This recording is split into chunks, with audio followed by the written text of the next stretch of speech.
I know now it's becoming a bit random. The last time was before the new year, and now today is the 17th of February 2026. Happy Independence Anniversary to you all. With us here today is the Minister responsible for Foreign Affairs, International Cooperation, and Gambians abroad, also to grace this very important monthly press conference. Tomorrow is Independence Day, as we all know, and I think we've gone a long way as a country. We've achieved a lot despite the setbacks over the past decades.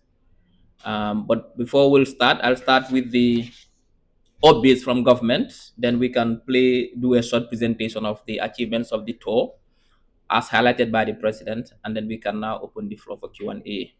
Now, the first update is from the Office of the President. Gambia has achieved 90% electricity access across the country. You all know last week the president was on tour and commissioned 719 communities have been electrified, including 209 in the North Bank region. This is a huge achievement, a huge milestone for the country. Communities that had never had electricity before for centuries, for hundreds of years, now are electrified. I think this is a huge achievement. The president had made a pledge, a promise, that by the end of 2025, we'll have 90% electricity access. He has delivered that promise. And the promise that is remaining, the remaining 10% to achieve universal access, it means every community in the Gambia will be connected to the grid, will be achieved before the end of this year.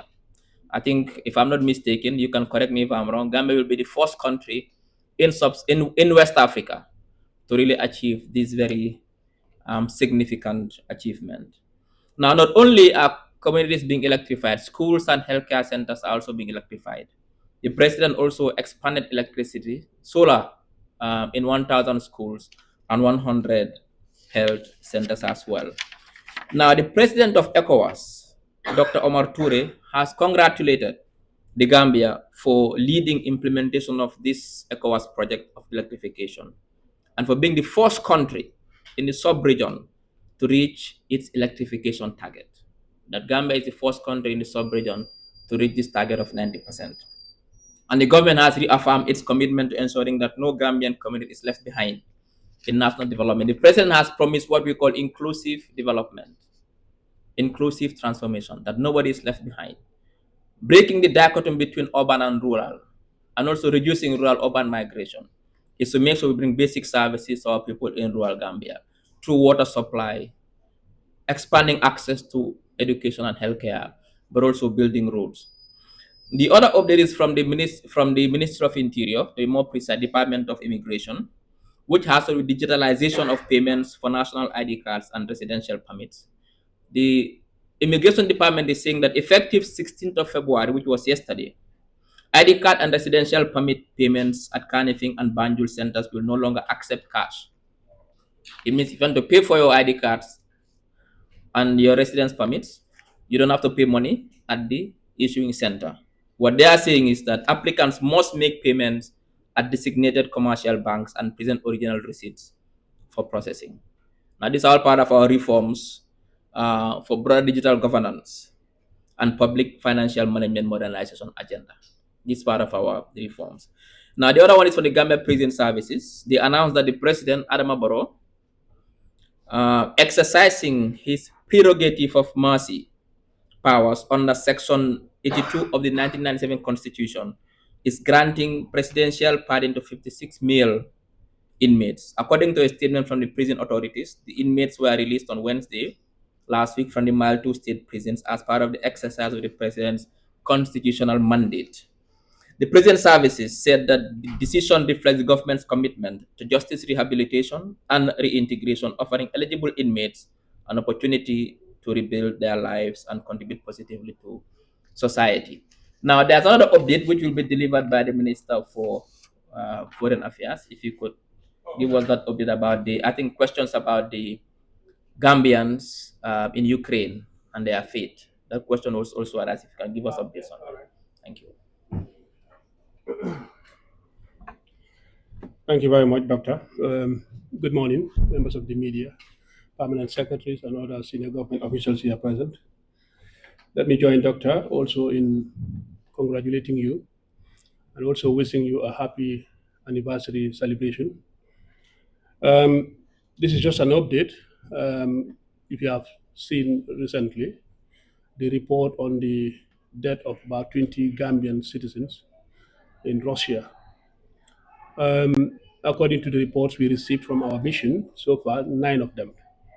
They are not yet conclusive in the reports, but they are also trying to work with the Russian, side to be able to establish whether the figure was 20. But as of now, our mission in Russia has managed to establish that 9 Gambian citizens were confirmed dead. And then we are also working with the Russian side to make sure that at least, a support can be done in terms of whether we can have the bodies, the remains of these citizens, so that they can be repatriated to the Gambia here. So as of now, we only can confirm 9, and then the mission is also undertaking efforts to make sure that they can work with the Russian side to see whether actually it was 20. This is just the update that is coming from our mission in Moscow. Thank you. Thank you very much, Honorable Minister. Before I proceed, I'd like to acknowledge the presence of the Permanent Secretary from the Ministry of Information. He's also here, Kodu Jabang.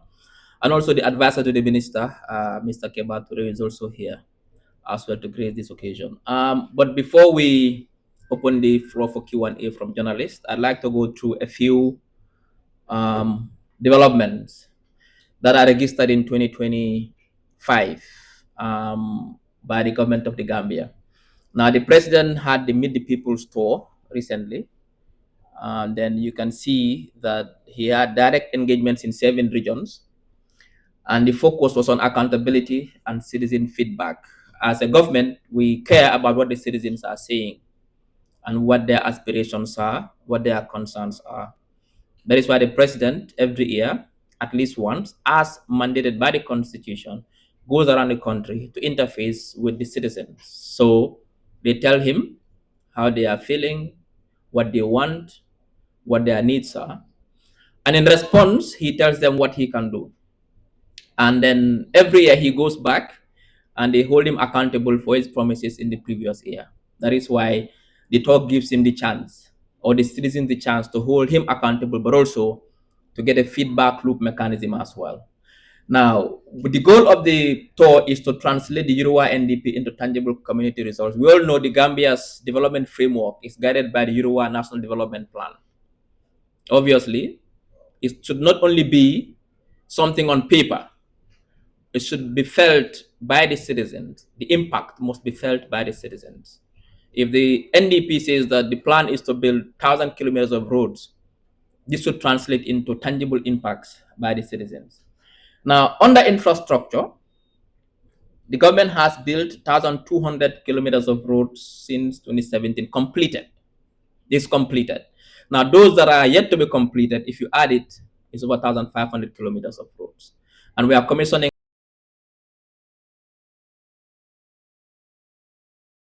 roads. And interesting is that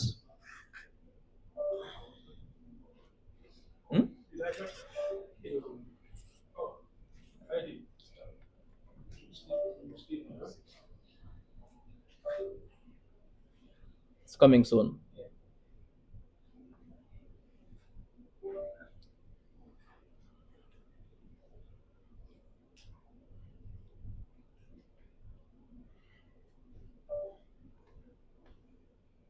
Okay. So, like I said, on the 2026, 870 kilometers of new road projects are slated for 2026. So, if you add that to the 1,002, which is ready, that'll be over 2,000 kilometers of roads. Now, for West Coast region, we spent 7.7 billion investments in currently active for roads alone. And for the urban renewal, 43 million for the Banjul Rehab project, which is also ongoing. Now, for energy and water, electricity access, we've reached 90%, like I said. Subsidies, 1 billion government intervention in 2025 for electricity.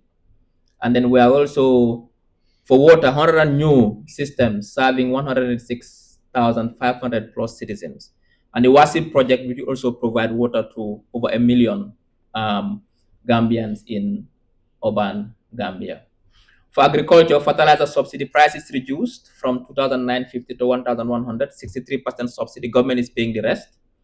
Mechanized 69 out of 189 tractors are delivered, and groundnut trade 1.5 billion invested and 1 billion for local purchases in groundnuts.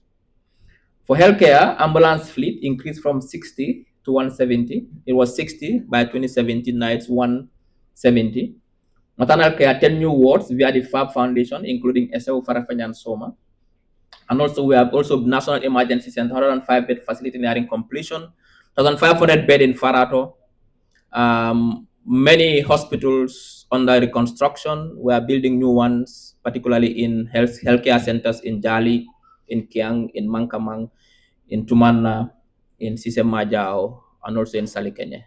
But also we are renovating a lot of these health centers. For example, one in Jao, we started new units, urology unit, cardiology unit, all these units at the FSTH.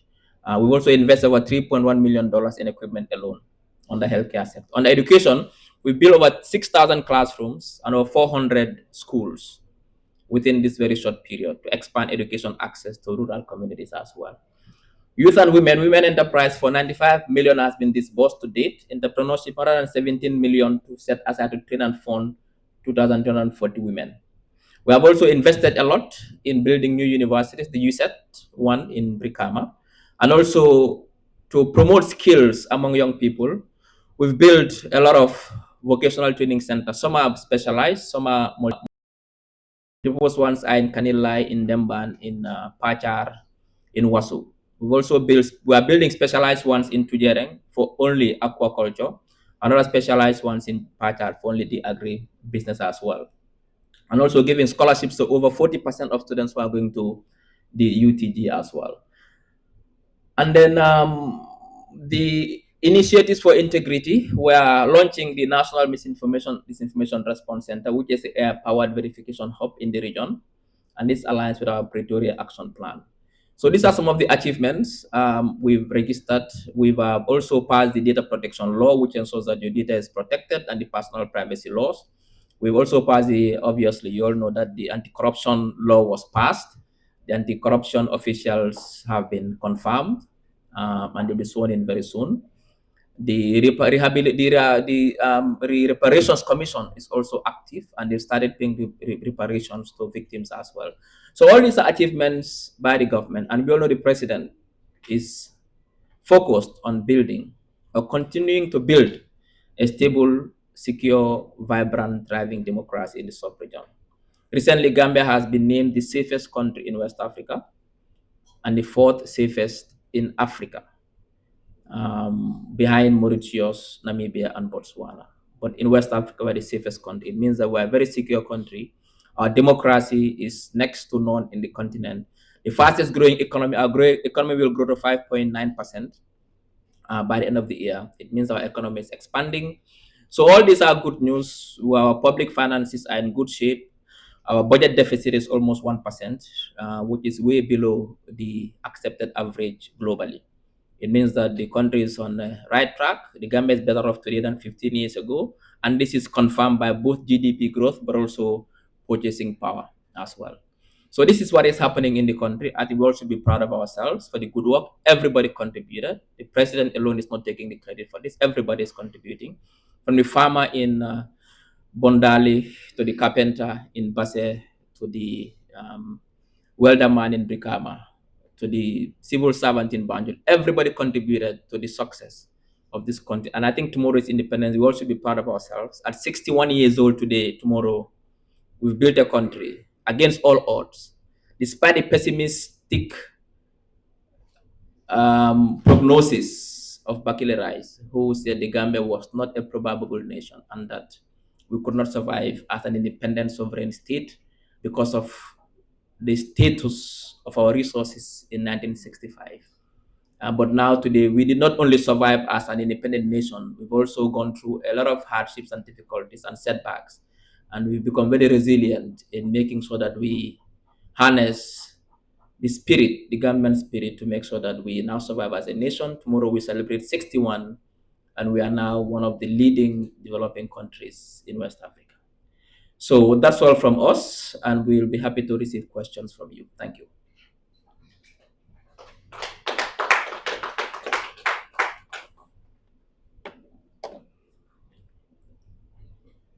Yes, yes. Name, media house, and your question.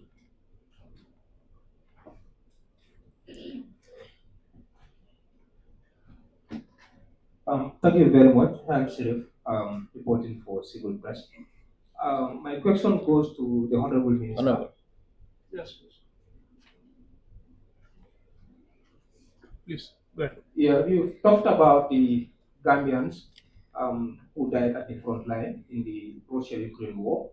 Um, what is government currently doing in order to stop that, and also how these people are, or whether government is also investigating how these people are being recruited into the army and then goes to the front line.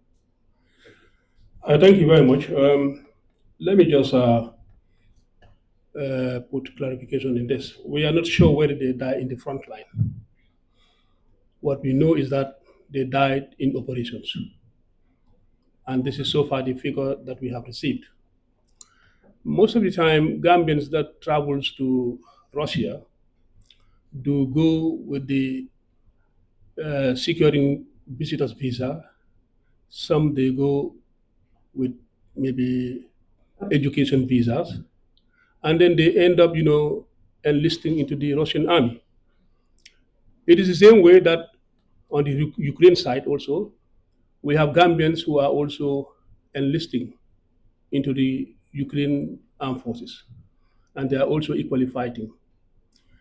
It's a volatile situation. All that we do as a government, when they are going there, we are not informed. People just travel and end up getting into these operations, and then it becomes very complicated. Well, this is a situation between two warring countries. And then all that they're doing is not only Gambia, they're recruiting citizens of Africa, West Africa in our region, and also all over the world. We keep educating our citizens, especially those that do not even have military experience. When they go and enlist in this kind of warfare, not having, in fact, the enough military background, it becomes very, very difficult. The only thing that we can do as a country is to advise and educate our citizens that they should not endeavor to enroll in this kind of warfare. It's not like you're going there to play games. This is a real scenario, war scenario. And if you go out there, the only thing that we can expect is that both parties will deploy you to the front, to the war front. And that means you are not going to fight in blancos. You would rather fight, do the firefight in a real wartime. And that is why it is so serious. We are advising our citizens to take note of this and not to go and enlist in this kind of war situation. That is the only way we can do. Unfortunately, we have been having reports of the death of our citizens. We want to express our condolences. And as a government, all that we can do is to engage with the Russian side and also the Ukrainian side, not to enroll or enlist our citizens. That is so far what we have been doing. I have another arranged meeting, probably tomorrow or after tomorrow, with the Russians, rep in Banjul here. And equally, our mission in Moscow is also engaging the Russian authorities in Russia. That is so far what we are doing now. Thank you. Thank you. Is there a question for the minister? Okay, thank you, Honorable. Thank you. Greetings, everyone. I am Binta Estian, Bessel Media. You Which spoke media? about Bessel Media. Bessel. Yes. You spoke about the releasing of some emails from the prison. You mentioned that there were of those 56, if I am right, and they were all male. So mostly what I see online is people commenting, why is it just male? Don't we have female inmates in there, or they were the only ones qualified to be released by the president? Not actually. The prerogative to pardon prisoners is the sole discretion of the president as granted by the Gambian constitution. This follows a very transparent and rigorous process. At the helm of this process is a small committee called the Prerogative of Mercy Committee. This committee has three individuals. The Bishop of Banjul, who heads this is the Christian Council, the President of the Supreme Islamic Council, and the Attorney General. To support their work is an operational committee called the Prisons Committee, who now sits and follow guidelines and criteria that are set as to who qualifies to be pardoned by the president. And they follow that process. And these guidelines could involve as the number of your behavior in prison, the type of crime you've committed, the time you've served, how much is remaining. There are certain criteria set. Now, if we all know that our prisons, the percentage of women is not that much, and most women who are serving time there are not there for small crimes like weed and those particular. That is why they don't fall under, they don't qualify. Not that there is a systematic discrimination to stop women from benefiting from the pardon. No, it's just that women have not been qualifying for the pardon as set by the criteria and the guidelines. Now, the prisoners prison all are male. The majority are Gambian. There are a few Sierra Leoneans, a few Conakry Guineans, and a few Senegalese who are also pardoned. My understanding is that those will be deported as soon as they are pardoned. But the fact is that women are not discriminated. It's just that this criteria set aside for qualification for the pardon, women don't really meet the criteria. It's either because they don't fall on the crime category or also because of the number of women in prison. But the process is very transparent. The president, it is his sole prerogative, but he's helped supported by two committees that ensure that his decision is guided by fair play and the rule of law. Okay, good morning, everyone, and good morning, Doc. My name is Webu from SS Media. We have got the information that this government is planning to, we have received the information that this government is planning to legalize to control the Gambian media, especially the online media platform. So if it is true, and why should? Why did you start with, why didn't you say if it is false? Why did you start with if it is true? Why didn't you say if it's fake news? Government has no plan to control the online media. We all know that since 2017, the President, His Excellency, has put emphasis on a free media. That is why you've seen that our media ranking has gone up tremendously globally, but also in Africa. I've also heard these rumors going around. There are no plans to, what was the word used?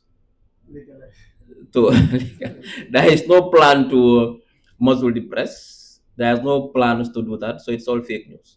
That's what I can say. Okay, my second question Yeah. will be, previously he has spoke about media and subvention. Understand? Does this government plan to provide any media subvention to the media to fill up? Well, we're working on some sort of support for the media. How that will come, we don't know in what form. We are working with Gambia Press Union and the Media Council to take a paper to cabinet to see what support can be given to the media. We want the media to thrive. We believe that the media is the lifeblood of any democracy. And we know the problems the media is facing currently. Operational costs have gone up for the media. And for our democracy to thrive, for it to consolidate, the media has to be very vibrant. And for the media to be vibrant, they must be economically sound. We've registered almost 40 something radio stations in this country. We are going to have almost 6 to 7 TV stations. We have already 5 newspapers and a plethora of online media. And we need to support the media. Now, how we are going to do it, we are working on a formula to see what support we can give to the media, because we believe that the media needs support for them to continue doing their job. And this support can include capacity building. Competence is important. We want to have an ethical, competent media. So when you report in an ethical, competent manner. That support is needed, because if you are struggling to pay your bills as a media house, you will not spend money on training for your staff. And training is important. That is why very soon we are also organizing as part of the African Union Broadcasting celebrations in April, we are organizing a training for media personnel in this country on AI, how to use AI in reporting. So part of our job is to ensure that we build your capacity and develop your skills as well. The question is not actually finished, but then it's good that it's in a kind of paragraph. Mhm. So what I'm actually saying, so what I'm actually saying, and then providing any media subvention to the media to build up the 2026 presidential election. If so, would this not appear to be an inducement? Well, who is doing that, by the way? I've not heard about Like giving. if Oh, no, we don't. I'm not aware of that. That we are going to give money to the media for 2026 elections. I don't know anything about that. What we see is that you said you're providing it. You're planning to provide it. Not for the elections. Broadly speaking, we want to create a sustainable environment for the media. It's got nothing to do with 2026 elections. So what is your stand on monetizing the channels, like digitalizing it, so that media platforms can start to generate directly from digital media platforms? That is the prerogative of the digital economy minister. That's not our ministry's mandate. That is for digital economy minister to work on that and find ways to ensure that digital platforms are monetized. That is for that sector. Yes. I have a question, but it's for the minister. Yes. Can we give somebody else a chance so you can come back with that? You've already asked the question. Who else?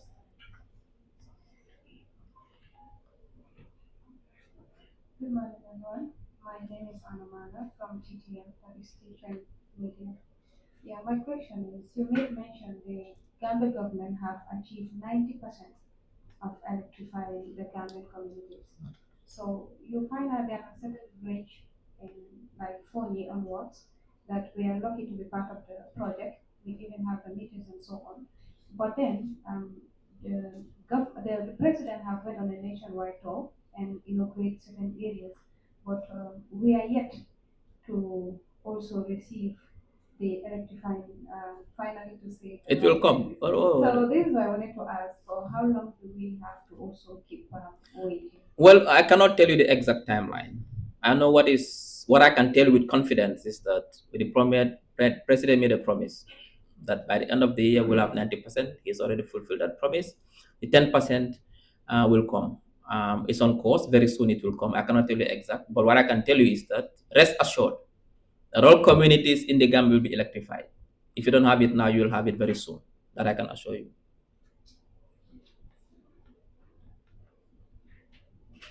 Okay. Assalamualaikum, maa ngi tudd Amar Kebe from Paradise TV. su ma jël benn laajte bi dina nekk ci diggante nguur ak Gambia gi ak ñi nga xam ne ñoo nekk Albayrak groupe gisoon ne ñi tegoon xeer bu njëkk bi pour di si bi ñu war a tabax Sanya gis ne ne taxawoon na ñi gisaat ne ñu ngi jàngataat li nga xam ne moo nekk contrat bëgg nañoo xam ci loolu noonu fan la toll. beneen bi gis nañ ne suñu diggante Sénégal ay dëkkandoo la yu jege la daanaka lépp ñoo ko bokkandoo. gis nañ fa coowal góor jigéen boo xam ne bëri na fa te ñu ngi siy tudd amaana mën na law ba agsi fi nga xam ne moo nekk réewum Gambia ban jéego la ci nguur gi di def ndax dafa bokk ci suñu diine ak suñu aada ci li nga xam ne moo nekk wàllum jikko. si luy xew Sénégal nag mënuma si wax parce que lu ma la wax mooy lu ma óor mooy Gambia loi bi alaawut ñaari góor wala ñaari jigéen ñuy sëy loolu moom loi bi nangu ko foofu laa mën a em te li nga wax mooy ne ndax dina egsi fii gisaanguñ ko egsenguñ fii soo mënuñ see wax tamit suñ ko waaye rek ñu ngi préempt loo xam ne egsenguñ fii nii soo ñun amuñ problème boobu noonu déggaanguma ko fenn dégguma kenn wax ko amaanguñ problème boobu noonu soo mënuñ see xuus lu xuus bu yaatu ñaareel bi mooy diggante Albayrak ak nguur gi ñëpp xam nañ ne contrat bu nekk dafa am ay sarta yoo xam ne am na ay timelines dañ ne waxtu bi li nga war a def léegi waxtu boobu noonu at jot na ñu gestuwaat contrat bi gis ne li nga xam ne moom waroon a am na yu si des dañu war a toogaat nag négocier seet naka lañ ko defee loolu nag is very normal in contract ne su dee dañ toog ñu waxtaan ñu am ay d'accord si ay doxalin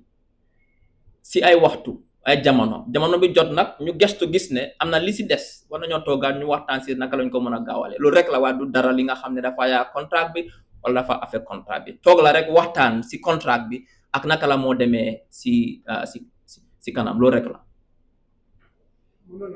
waaw kajakaay. waaw jërëjëf si sa laajte bi affaire yi yëf yi góor jigéen yi jamono yi Sénégal seen minister of state bu responsible for Senegalese abroad mu ngi si dëkk bi jamono yi mu ngi war a mit Sénégalais yi fi nekk dina am meeting tamit ak xam naa media bi dina doon baax tamit li nga xam ne moo aju si xew-xew bi Sénégal maanaam soo amoon jot mun nga àgg foofu tamit nga laaj ko lii dina ko mën a leeral waaye lu ko docteur waxee mooy ñun suñu réew fii Gambie alawuñ ko nanguwuñ ko te képp kuñ ci jàpp tamit luwaa dina am ak yow affaire jërëjëf. Where is this from? Paradise. Okay. Yes, next. Good morning. My name is Elsa Tutuli from GAMBIAN Online TV. My question is with regards to the digitalization of the immigration payment, which is the ID. What measures will be taken to ensure that those in the rural areas will have full access to this digitalization program? Because most of the time, these people find it very difficult to access banks. Banks are also limited around the rural area as well. But I don't think banks are limited in rural areas. It depends on where. Actually, there's a government portal where now all payments are now made for all services, whether land, whether business registration. It's part of our drive to manage public finances, but also to make it more efficient and also that the money is put where it is supposed to be. That is it. So I think it's not an excuse to say rural areas. I think rural areas also they also access the internet. They have banks there and they can go and pay. Digital services are always difficult. But they are In terms not of internet. they are challenging, but it's possible because if you are in the rural area, you can always get someone to pay it for in urban Gambia. We all have relatives in urban Gambia. The online, they can just go online and just fill the form and just make the payment for at any bank. But I think we are moving digital. The whole world is moving digital. I think we should also allow rural communities also move along with us. If we just say they cannot access it, then there'll be no development. But it's to ensure that we have systems in place to ensure they also come along and make. I think the debate should be how do we support them to adapt to these new changes. And I think the government is doing that by expanding digital services across the country. So the second question is, the Gambia is said to be the first country in the sub-region to reach the ECOWAS electrification target. How does this position the country regionally, and what support or leadership role will the Gambia now play within the ECOWAS? Well, I think we are going to be a leader in national electrification. That is for sure. Other countries will come to learn from us how we've done it. And there is no better way to describe how we've done it apart from visionary leadership and dedicated leadership by His Excellency the President. Now, not only Gambia has benefited from this ECOWAS project, other countries have benefited from it, but Gambia is the first to achieve 90%. And that shows the importance of stability and continuity, and also the rule of law in a democracy.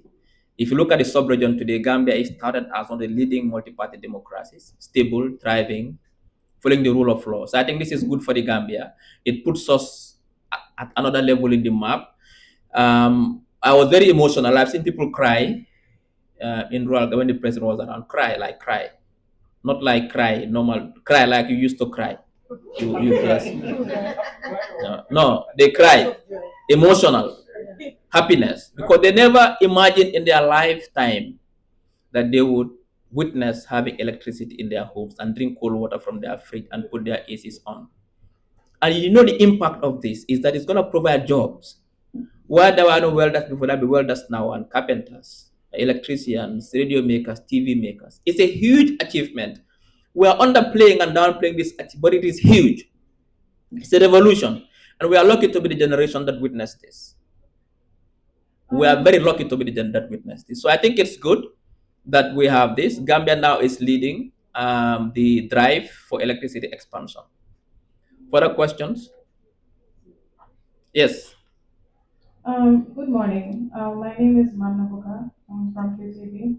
My question is in regards to, we still have youth employment as a challenge, and with a significant amount of the budget allocated to human capital investment. Are there any new initiatives under the Euro that are being engaged in to help with irregular migration and youth employment? Thank you. Well, I think the Uruguay is very clear. The strategy to make sure we provide employment, quality employment, is through skills training. We realized after a skills gaps assessment that the problem is not the quantity of unemployment of jobs, it's the quality of jobs. Currently, there are many jobs in this country that are unfulfilled, that are not filled, because we could not match skills to the labor market. That is why the government has a conscious strategy to expand TVET education. So we realize that what the job market now needs is that, and that is why we've built TVET centers across the country. giving incentives to young people to go and study for free, with support as well in these TVET centers, but also having a postgraduate program at the University of the Gambia to make sure that students also have practical experience after university so they can be employable. So government has done that. Government has a conscious policy as part of the labor policy that we want to provide 150,000 jobs before 2026. And I think we've reached that. We didn't have the empirical evidence yet, but I think all the sectors, when you look at all the sectors, the restaurants that are open in hospitality sector, even in my sector, the information ecosystem, look at all this. 2017, you could only have the address in a press conference like this. Today, I cannot even count how many, all these media has have employed someone, and look at the value chain of that. You go to construction, it's booming, the employment there. You go to real estate, is booming. You go to all the sectors. So we are providing employment for our young people. Irregular migration, and I think this should be very clear. The lack of jobs is not that which drives irregular migration. There are people who had jobs and they left their jobs and they went. People had businesses, shops, they were selling and they sold their shops and they left. Police officers, teachers has gone to DTU, CCU, got money, and they left. So it's not about jobs. When people they want to travel, that's the decision they've made. But government is aware of this challenge. Gambia's population is young, and the young people, what do they need? First and foremost, skills training so they can be employed. And that is what we are doing as a policy to make sure that we build the right infrastructure, the right ecosystem, so young people can be trained and they are skilled and they are able to be employed. And this promotes also foreign direct investment. Investors also want a skilled, competent country, so they can come and invest in this country. And we're attracting FDI. Recently, if you check from 2017 to date, our FDI has shot up by over 200% in terms of money that comes into Gambia for investment. So our conscious policy is what? Invest in young people, train them, skill them, so they can be employable. Yes. Good morning. Yes, young lady. Good morning, everyone. My name is Alpha. I want to ask a question regarding the new OIC road. I'm sorry, the new OIC road. Many disabled have raised concern about the road, saying that they cannot access it. So I want to know what is the government's measures concerning that. Well, the OIC road is not ready yet. It is still under construction. The only reason why we are using it because there are no alternative routes. I'm aware that the issue of disability is mainstreamed in the entire project. Based on my understanding, there are about 17 prefabricated pedestrian crossings that will be installed once they are done for easy access as well, so we can cross. The side service roads are being worked on. So I think once the road is finished, you'll get access for people who are with disabilities. The government has a conscious decision as part of the policy. I think there was an act, the Disability Act, correct me if I'm wrong, to ensure that people who are living with disabilities get access to services, get access to buildings, and can able to use public service and public roads easily. I think these are but understand that the OIC road is not finished yet. It is still under construction, and once it is finished, access wouldn't be a problem for people with disabilities. Thank you so much. My name is Morisa, New Global Media. My question is I want to know whether the Cameroonian opposition leader, Issa Bakari Chiroma, whether he is still in the country. And if he is in the country, how is the government engaging with the international partners to ensure a negotiated solution to the problem? Honorable, you have a question? Yeah, my second question. My second question is currently the United Nations Secretary General position is taking place because Antonio Guterres is retired December 2026. So the former president of Senegal, Macky Sall, wanted to contest for the seat. So what did the government of the Gambia? Did this come to cabinet level concerning this? Because last week, former President Sall wrote to the Senegalese government for their endorsement. So, what about Gambia? Whether Gambia also has been notified about the selection? So Gambia has taken a position. Yeah. We are going to nominate you as the new SG. Hello, you can.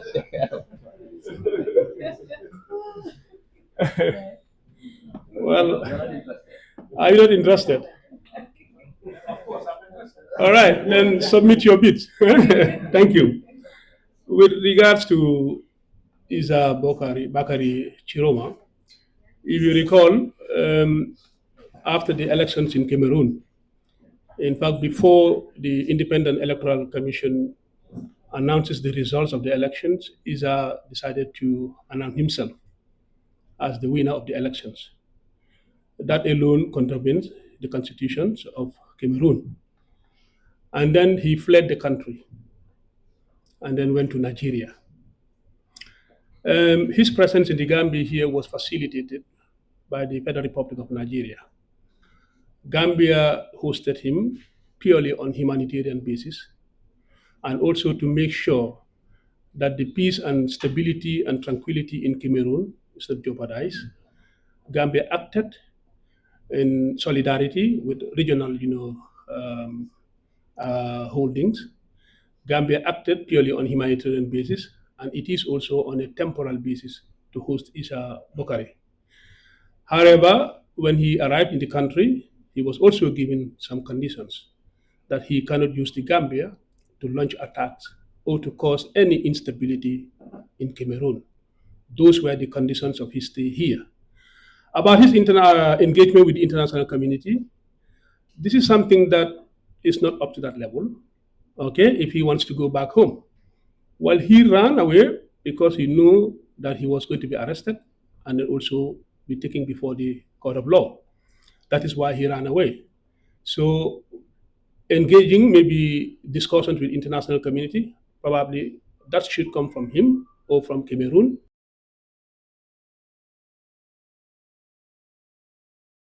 In making sure that there is peace and stability and negotiation in this matter. According to the statement of the government, when he came, because when he came, it was around 3 weeks before government notified the public. Because he arrived here on the 7th of November. So before government notified the public, it was on the 22nd of November. Yes. So the government said that they are going to engage with the international partners, especially the Federal Republic of Nigeria. So in the event that Cameroon and Bakari himself and Nigeria wanted to go ahead with the negotiation part, of course, then we will engage with the international partners. Yes. What was the next question? Macky Sall's bid. I say, is he still in the country? He's in the country. But the government said they are going to update the public, but they are not doing that. Have they not done that by informing the public? They inform you that he's in the country now. It's just now they are informing. I think the minister, he said, update. But that is the update that you have been given by government. Okay. When he arrived in the country, government updated the public Next question about the bid for Macky Sall to run for the United Nations Secretary General. That has not come to the attention of government. And all that we are saying, we don't know what is the current status of Macky Sall, whether he is bidding for the position or not. But that is entirely the politics of Senegal and not the Gambia. Thank you. Okay. Please. Okay, thank you so much for your time. I am going to speak out of what Dr. Sisa has presented here, Honorable Minister. I was opportune to go to Turkey during the saga of Gambian migrants facing some challenges. Yes. So I was opportune to have an interview face to face with the ambassador, His Excellency Alkani Conte. Yes. And I put some questions to him, especially the one that mentioned the time and the manner in which the migrants get across to them by telephone. Because he mentioned that they are working on time, like they close by 5. So if you call after 5, the office line, nobody will be able to access because they have gone home. I also listened to your interview on West Coast Radio. You mentioned that at least their personal phones should also sometimes be available for some of these migrants in case they face any situations out of the official working hours. He was able to explain in a manner that I understand he also have a personal life, and sometimes you can have missed calls, it's normal. And what he explained that I understand is that some of them use private lines to call, and you cannot call them back once you see the missed call. Because of the anonymous. But my worry is this: I was able to speak to some migrants off camera in Izmir. I visited them in their houses. They were captured and released after a year. They paid $1,500 according to them, but they were not given documents, the required documents, because after paying, you are supposed to be given a paper that can give you the legality to stay in Turkey for a period of time. I think it's yearly. That was the purpose of that payment. Yes. Okay. But still, they are struggling to get that paper, even after making payment and getting their lawyers. So I wanted to know, as a minister of foreign affairs, I'm sure you are in touch with the embassy. Some of these migrants there are really suffering. I know it because I went to visit them and I spoke to them that day. So what are some of the ways that you are going to, in case of, sorry, where is the mic? So for you to get in touch with the embassy more often, for them to visit these migrant centers, I mean detention centers, because they told me they visited 4 since 2023, since he was the ambassador in Turkey. They visited 4 out of 81 cities, because he said there are 81 cities in Turkey. 81 regions. Regions rather, and all those regions have one or more than one detention centers. So that means we have a lot of work to do. And he said it's a process. What is your ministry and the embassy doing to see that at least in a year you can visit 5 or 6 of these detention centers to get to know some of the challenges these people are facing? If they call, they are not able to get across to the embassy, and when they want to visit the embassy, it might be difficult because they are under detention. So what are you and the embassy in Turkey doing to get in touch with these migrants there, to know their situation, their welfare, and everything that has to do with that? Thank you. Thank you very much. That's a very good question. It happens that I also serve in Turkey, both as deputy head of mission and as ambassador also for 1 year. During our time, we tried to establish associations. One was association for the students, and then another association for the community. These are the migrants. And time, we do have meetings. We have very good engagement with our communities in Turkey. When I was there, we tried to create also a data. We know where every Gambian, resides in any of the regions and also in the cities as well. It was a very good, system that we put in place. Recently, when we had these issues regarding our migrants, that a good number of them are now in detention camps, we also engage with our missions. And then when I was going to West Coast also, we had, according to the records they gave, about 100 Gambians in various detention centers. And we also have the names of all those Gambians who are there. Immediately, we had to communicate with the Turkish authorities. And as we are talking, on the 17th of April, I have been given, an invitation by the Minister of Foreign Affairs, my brother Fidan Hakan, to visit and also purposely to discuss about the status of our Gambian citizens in Turkey. That is going to be the purpose of my visit in Turkey, to make sure that at least they are applied. Like you have already mentioned, if they are asked to pay $1,500 to regularize their stay in Turkey, I see no reason why, after paying that amount of money, they do not have their papers. If that is the purpose of the payment, I don't know. But then my visit to Turkey probably would unveil a lot of other things. But purposely is to engage Turkey to make sure that at least our citizens in Turkey do have the necessary documentation to be able to live happily and also to work freely in the Republic of Turkey. Thank you. Yes, suma last question bi rek ci wàllu mbay mi da nga wax ne lu toll ak 186 tracteurs yoo xam ne nguur ak Gambia ngi jël na ko joxe am na ñu dëkkee ci CRR di bay maalo rawatina ci nord bi dañ da wax ne pour ñam accès ci tracteurs yooyu dafa nekk problème suñ bayee it ba maalo bi ñor pour ñu góob ko dafa nekk problème lañ nekk di wax mooy ñi jox machine yi dafa am ñeneen ñoo xam ne dafa mel dañ ko jël moomale ko seen bopp dañ ko dee gënale ku leen neex la ñoo jox tracteur bi ku leen neexul duñ leen ko jox according to dem ci li nga xam ne ñoom wax nañ ma ko ba ma amee ñoom ak waxtaan.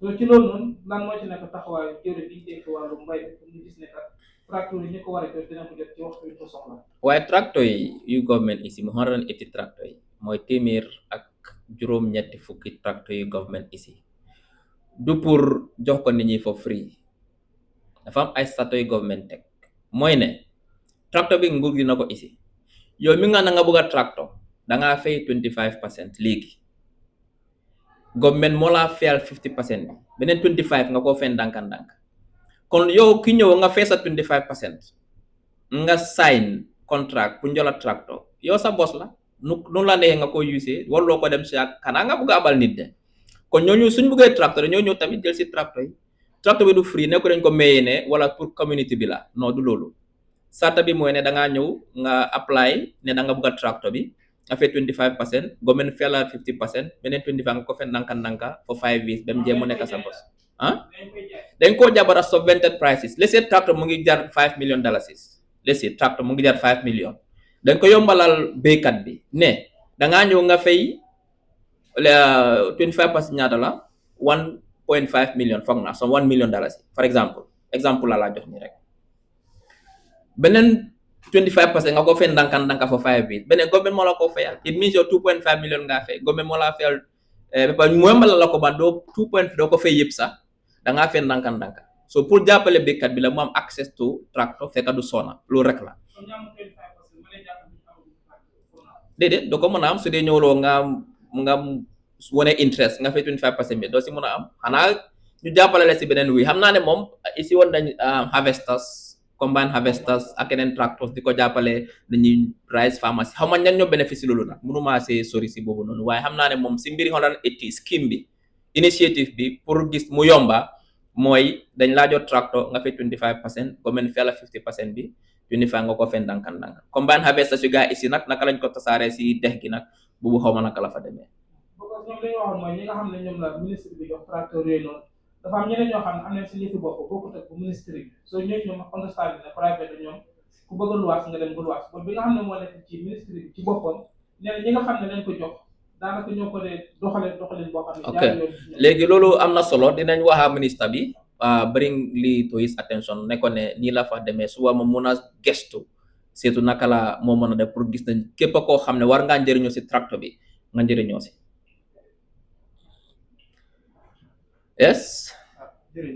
This is going to be a follow-up question to regarding what Kevin asked last time. Understand about the homosexual come go right again. See what of the call you said and then you went for Gambia film, but there was a point in time that before Senegal sent was the joke, Gambia sent was moving the joke. And this is here upcoming artist, when the Gambia film Gina make claims of someone and then calling him in that situation. Then this Kenneth Kohamantene familiar with Gina you claim of the same when he was a minor. But then we not see any situation Kohamantene ministry or government Gina you step in to it because it was all over. They were giving interviews. You understand? It was all over. The claims were going around. If we were asking why is it that the government did not come into why no am na lu ñëwee law enforcement yéen liggéey police la su dee nit def na loo xam ne dafa àndut ak yoon dafa jalgati yoon lu waa loolu liggéey police loolu liggéey government mënut a dugg si loo xam ne liggéeyam arama ñoo rek tey loi bi moo wax ne sëy góor ak jigéen loi bi daf ko tere Gambia léegi su kenn ak génne mu make claim si war a ñu téye loolu liggéey police loolu liggéey government mënut a dugg si yu noonu Sénégal tey sax da nga mos a gis da nga gis nguuri Sénégal di si dugguñu si liggéey police moo nekk di def liggéeyam si particular case boobu wax nii xaw ma naka la ma details si ba su dee loo xam ne la police gis na ne liggéeyam mu ngi si dina war a def liggéeyam si nu mu ko war a defee waaye loolu government mun sa dugga si yoo xam ne du liggéeyam lu liggéey police la. Police was working under the government. non loolu la wax waaye police ma ñëw rek tey liggéey government loolu la mu bëgg a mooy government ñoo di government mun ta dugga si loolu du liggéey xam nga dañu am police bu independent boo xam dañoo def seen liggéey su dee kenn ak génn na mu ne góor jigéen la loolu liggéey police pour mu investigate la su dee evidence mu fa ki mu war a prosecute waaye ñu lu liggéey government ñu mënuñoo dugg si loolu noonu as a government bëggul inspecteur ba ministre wala ministre yi wala président mu involve si loolu liggéey police la waaw. And then my last question goes to the Honorable Minister. And the Honorable Minister, it is overlooked that Gambians are not entering in Mali by land. Mali by land. I spoke with various people who tried it, and then even one blogger, Gambian blogger, famously known as Gano, you understand? He experienced it when he went to Mali, you understand, by flight. and wanted to live by land, he said he has to go back and try flight again, and other individuals as well. So I was actually working on a story on that, but then has to post it because I was not having the access to you. Understand? At that point in time, I don't know where to get it. Did you ask for any? I tried to get your communication. Through where? Through who? Through different individuals, but I don't have a direct contact to get it. That's why I said, that's why I posted. You can have my number. Okay, no problem. I'll do it after this press conference. So now what we want to know is that, what is the stand of the government doing that to make sure that Gambians, because we know that come to many eventually so now they are stopped, they cannot go to Mali by land. What is the ministry doing? Well, it's not about the ministry. You know, Mali, Jamano, is all about insecurity. I mean, it is not safe for people to travel there, especially in certain regions of Mali, because of the security situation. Lulumo one moy fo xamne jam amu fa xex mo fa nek jihadis. So I don't know why one would want to risk, lives in trying to go through those kind of terrains. Okay, that is why sometimes they ask them to fly, to take the fly, okay, to go to Bamako and then out, rather than using the road. No, for Gambians, it's clear. It went to a point that they write in their signboards, Gambians are not. It's not for other countries everywhere. But The Malian authorities said Gambians are not allowed. To enter by land. It's because of the insecurity that's happening there. Not only Gambians. This was a general, feeling. Or you're saying specifically that Gambians are not allowed? Yes. To enter Mali? Yes. Gambians are not allowed. Yes. I did not see that. I spoke to someone, you understand, according to my source, he flipped it and he was detained to delete that. Was that coming from government to say that Gambians are not allowed, or was that just anybody else, any individual? Border, you find a signboard where Gambians are normally enter, and you see that the signboard is reaching there. You understand? No Senegalese are allowed to enter by land. Gambia doesn't border with Mali. Yeah, we don't have border with Mali. I don't mean Gambia border with Mali. In their borderline. Okay. Where people enter by land. We'll find out. Okay, we will get to find that out also. Thank you for bringing that. We will find out. Thank you. Jerry. No, wait. He said according to his source. Maybe his source disappointed. Your source disappointed you. This guy likes sauce. Yes, go on.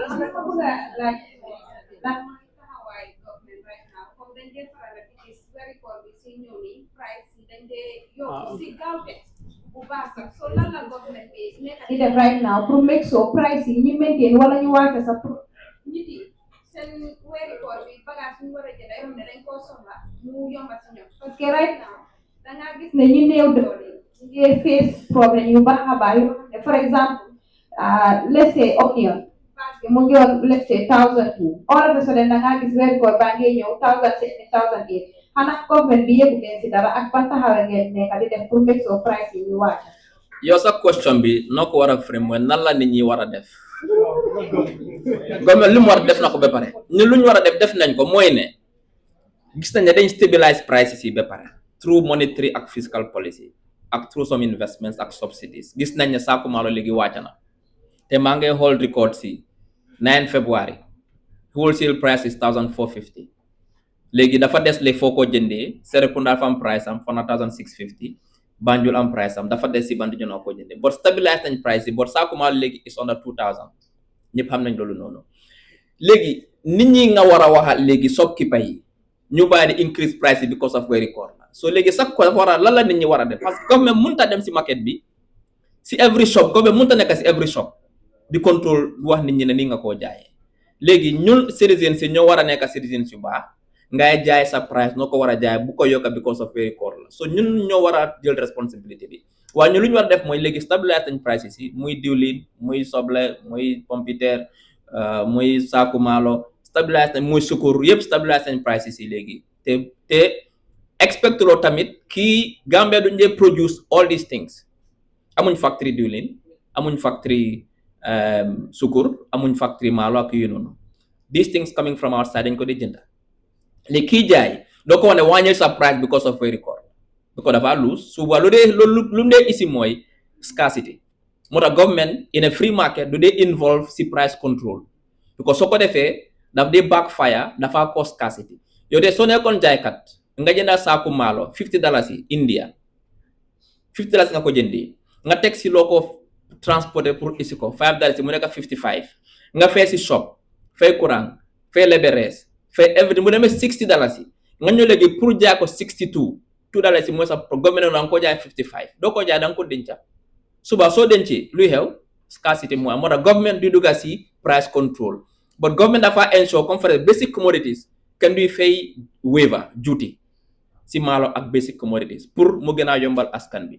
Kon léegi government def na loolu, soo ven na fuel si pom bi tey Gambia si sub region bi apart from Nigeria for obvious reason because dañu am diw ñoo amee the cheapest fuel in the sub region tey Gambia because of lan ñu ngi subsidize fuel bi si pom bi soo ko ñëwee $82 per litre, government mu nga see tegal beneen boo xam ne bu dafa dem si sa poche.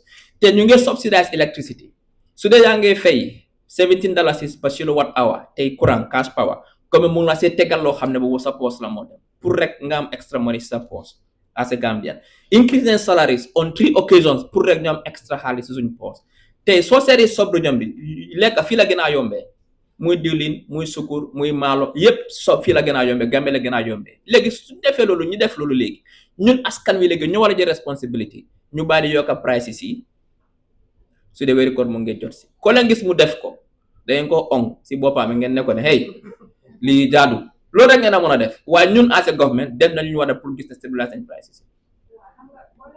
defee price loolu stabilise waaye benn tey nit ñi daanaka rajo yi fu nekk yéen a ngi dégg ñu ngi woon ci increase bi foog naa war ngeen am jéego yoo xam ne loolu ngeen war a def koo xam ne kon ku ko xam ne mu ngi yokk price am yi parce que amoon na temps yoo xam ne nga boole ko yow xam nga ñu mënuñu nekk fu nekk yow fu mu nekk ne soo demee si benn shop nga gis ne shopkeeper bi mu ngi inflate price on nga boole ko si police bi wala nga boole ko nga dem ministre of trade nga boole ko feena.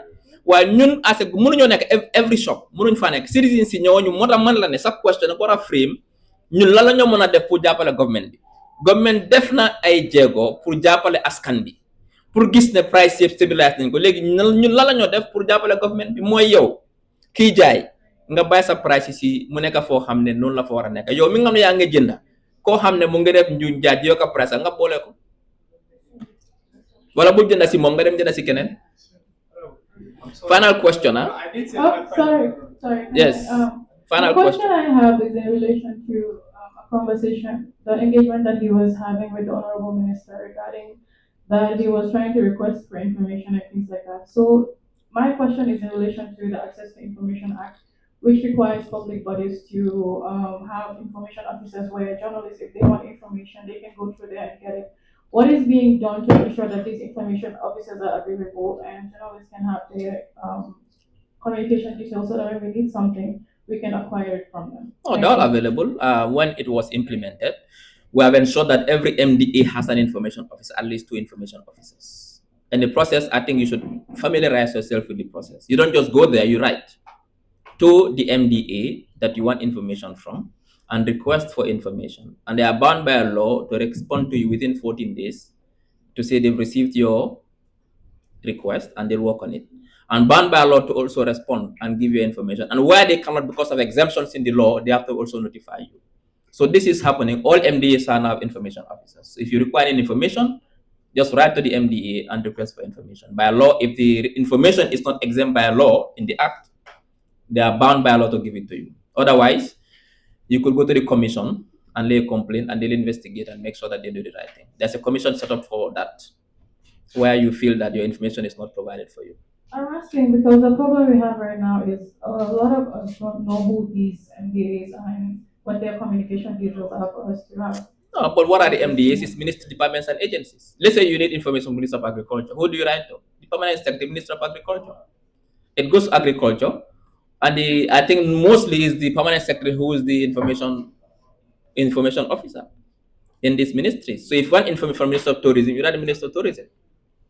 So it depends on the ministry, department, or agency. If you want information from GAIPA, you write to GAIPA. They have an information officer who will take care of your file and make sure that they give you the information you need. We need to test the law. The law is there already, but we're not using the law. We have to use the law to get access to information. Finally, we are done. We are done. Okay, last question, and then we'll close. I'm sorry, madam. Yes. This is something that is so concerning. It just comes to my mind. I'm sorry, guys. Yeah, last question, and we are going. Opportunity that I have forever.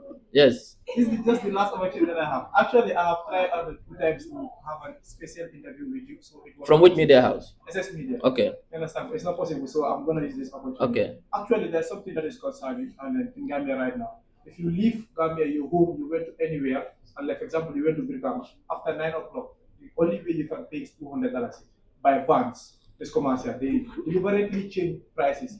The more you get late, the more they will charge. I don't even mean town trips and others. What is the government trying to do that to ensure that okay, you have secret agents that will be in midst of people at night to make sure that sort of something like that is regulated? It's good you bring this to our attention. Like I said, government is not everywhere, and government cannot be everywhere. And it's good you bring this to our attention. We'll talk to the ministry responsible for that, and then we'll talk to the transport union, and we'll make sure we'll take measures that will ensure that nobody exploits Gambians. The president, His Excellency, has one mission and one goal. In fact, two. The first is to ensure every Gambian lives a dignified life. That is why it's bringing all these investments in electricity, water, roads, schools, healthcare, youth empowerment initiatives, women empowerment initiatives. Second is to ensure every Gambian fulfills their true potentials. That is why it's building all these skill centers so young and university, so young people can fulfill their potentials. Now, anything, any activity, any action that expresses Gambians is unacceptable, and we'll take the strongest measure to stop it. We'll bring it to the attention of the authorities that are responsible for this to look into this and ensure that any driver who exploits Gambians because of their vulnerability will be dealt with in line with the law. You're not done yet? Only one. Yes. Is government considering dropping charges against the 23 period protesters? Ask the courts. No, last time you guys said they should come for a negotiation. At the last press conference, We never, so you are no, telling me, no. We never said negotiation. We said let us dialogue as a country and resolve our problems in the offices and in the boardrooms and not in the streets. No, I'm coming. About dropping the charges. I'm coming. What I'm saying is that as a government, we prefer dialogue to people going to the streets. The particular case is in the courts. It is unwise for me to comment on cases that are in the courts. The courts are independent in this country. Recently, you've seen the Gambia government. In fact, we have the freest, most independent judiciary in the world, I can say. Why? Because we've lost cases. Recently, the Sanyang case we've lost. Many cases we've lost. And because it shows our judiciary is independent. The case is in the courts. The courts will determine what sanctions to make or not to make. That's up to the courts. We have competent courts. Government cannot engage So dialogue is out of it now. We're not saying that. What we are saying is that the case is in the courts and we cannot comment on cases in the courts. All right. Thank you. Thank you, sir. Thank you very much for this press conference. It was a good one. We will again wish you happy Independence Anniversary. I hope I'll see some of you tomorrow at Makati Square. It's gonna be a low-key one because it's I'm not sure if Ramadan starts tomorrow. I know Lent starts tomorrow. The Christians, tomorrow is Ash Wednesday. Christians will start fasting tomorrow. So I'm wishing all Christians happy and a blessed, no, we don't say happy, at least a blessed Lenten season for the Christians. For the Muslims who are fasting tomorrow, we are also wishing you a blissful Ramadan. I know the Kamarakundas and the Turekundas don't fast. That is established by history. They don't fast, so we don't mind. But for the rest of us, the CCs who are fasting, tomorrow we wish ourselves a blissful Ramadan and wishing you a happy Independence Anniversary. And I'll see you after Korite for another round of press conference. Thank you very much. And I thank the Minister for Foreign Affairs for gracing this occasion, and also senior government officials, the principal secretary from the ministry, the permanent secretary, but also the advisor. Thank you, the entire team, Mata and the entire team, and Chati for facilitating and making sure that everything is put up. All the media houses that are live and also that are reporting later, and also all the radio stations, televisions, newspapers that are here today, online media that are here today. I thank you for your service. You are critical partners to government and critical partners to my ministry, and we'll do everything to support you. Thank you.